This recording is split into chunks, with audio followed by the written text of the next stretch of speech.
안녕하십니까. 2월 24일 오후 김경국TV 시작하겠습니다. 윤석열 전 대통령에 대한 무기징역 선고 이후 지귀현 판사에 대한 온갖 평가들이 내려지고 있습니다. 지귀현뿐만 아니라 권력의 바람보다 빨리 엎드려서 아부를 하는 사법부 전체에 대해 온갖 멸시가 쏟아지고 있습니다. 판사들뿐만 아닙니다. 대한민국 도처에 불의에 굴복하고 오히려 충성을 맹세하는 비겁한 인간들이 판을 치고 있습니다.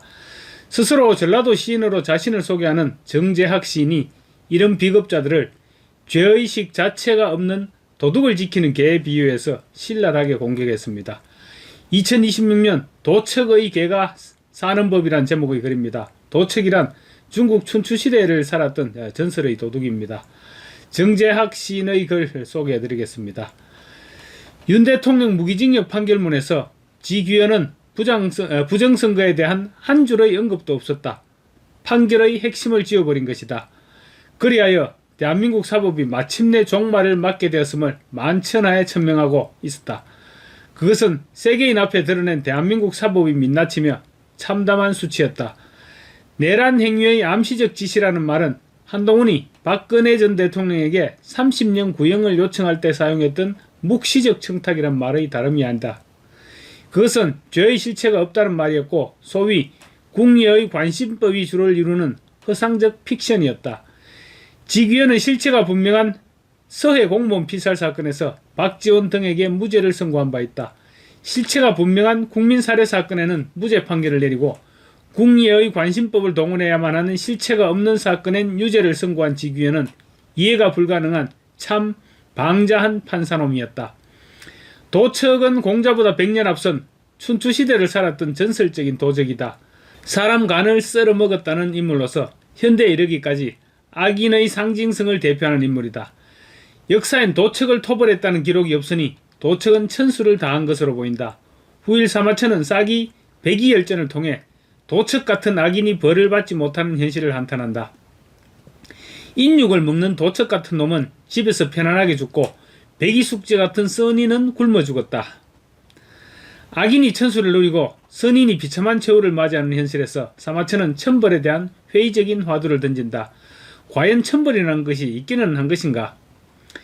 이재명은 그가 살아온 삶의 전부를 헤아려 볼 때 분명 악인에 속하는 인물이다. 그가 쌓아놓은 수많은 범죄적 사실과 욕설들은 이재명이 선인일 수 없다는 확실한 증거가 된다. 도척을 지키는 개를 도척지견이라 한다. 당시 시대 사람 중 도척의 소굴에서 사람을 향해 짖고 있는 개를 본 고인이 있었다. 그는 도척을 위해 짖고 있는 개를 보면서 한탄한다. 악인을 지키는 개에 대해 감상이 없을 수 없었던 것이다. 개는 주인이 악인인지 선인인지를 따지지 않는다. 개는 오직 주인이 주는 먹이에만 관심이 있을 뿐이다. 그리고 주인을 위해 나쁜 사람 착한 사람 가리지 않고 짖고 물어뜯는다. 죄의식 자체가 없는 것이 도둑을 지키는 개의 본모습이었다. 그리하여 무려 3000년을 내려오면서 도척의 개는 악인을 위해서 옳고 그름을 가리지 않고 굴종하는 사람을 비유하는 말이 되었다. 현재의 사법부를 보면 이재명을 위해 짖고 물어뜯고 뒤따르는 개들의 무리가 보인다. 위정교사 재판에서 위정을 한 자가 있음에도 위정교사범 이재명은 죄가 없다는 판결을 내린 자부터 이재명 재판에 공소기각을 내리고 도망친 검찰, 그리고 계엄이 내란일 수 없는 사실을 누구보다 잘 알고 있으리라 싶은 자들이 윤석열 전 대통령에게 사형을 요구한 사실까지 많기도 하다. 필자는 대한민국 땅에 이재명의 개들이 날뛰는 현실에서 이게 생시인지 싶어 가끔 볼을 꼬집기도 한다. 차라리 꿈이었으면 싶다. 우리가 어쩌다 이런 세상을 살게 되었는가. 도척의 개들 마음대로 법이 만들어지고 사법부 검판사들이 그 법을 찢고 물어뜯는 개판이 된 상황에서 우리는 대한민국의 입법과 사법을 믿지 않게 되었다.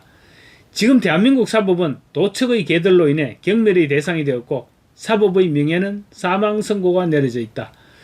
드디어 한미훈련에 태클을 걸고 나선 방위 출신 장관은 한미동맹 해체에 그 목표를 두고 있는 것으로 판단된다.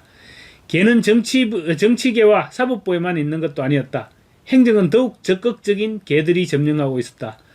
국군의 실탄 사격 훈련마저 금지하자는 개가 있는 곳이 현재 이재명의 내각이다. 단순한 동조자를 넘어서 적극적으로 악행에 가담하는 자들이었다. 도척의 무리에도 도라는 것이 있었다. 도척은 천하에 도가 없는 곳은 없다고 하였다. 그리하여 도척은 도둑이 갖춰야 할 5가지 도를 다음과 같이 들었다. 훔칠 재물이 어디에 숨겨져 있는지 아는 것이 성이요. 훔치러 들어갈 때 남보다 먼저 들어가는 것이 용이요. 훔치고 난 뒤 남보다 늦게 나오는 것이 의인이라. 또한 훔칠지 말지를 잘 판단하는 것이 지이며 훔칠 재물을 공평하게 나누는 것이 인이라 하였다. 도척 사후 세상에는 도척에 관한 상상의 세계가 펼쳐진다. 시대를 풍자하는 상상이 동원되고 여기에 도교의 장자도 등장한다. 허구의 이야기 속에서 공자는 도척의 형과 친구 사이로 설정된다. 공자가 도척을 타이르를 하자 도척의 형 유하해는 이를 말린다. 이 상황을 가상의 스토리로 설정한 장자는 도척의 입을 통해 공자를 꾸짖는다. 장자는 도척의 입을 빌어 공자에게 위선자라는 평가를 내리는 것이다. 노나라의 위선자 공구가 내놈이로구나. 너는 농사도 짓지 않으면서 밥을 먹고 옷감도 짜지 않으면서 옷을 입고 함부로 입을 놀려 시비거리나 만들어 천하의 임금들을 우롱하고 선비들로 하여금 근본을 잊게 하며 제멋대로 효제라는 것을 만들어 따르는 사람들로부터 존경을 받고 있구나. 당장 돌아가라. 그러지 않으면 내놈의 간을 꺼내 점심 반찬에 보태리라. 지금 대한민국에는 사법이 무너지고 있는 순간을 지켜보는 전현직 검판사들도 많이 있을 것이다.